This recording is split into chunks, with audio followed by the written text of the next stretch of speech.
How to tag BMI in Learner Information System or LIS. Log into your account in Learner Information System. From Master List, click Select Item button and select BMI. BMI drop-down, select Not Tag BMI.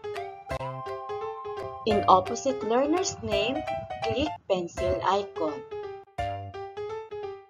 Encode the height in centimeter and weight in kilogram baseline and click Submit button. Once submitted, learner's BMI is updated. Then, select again Not Tag BMI for the next learner.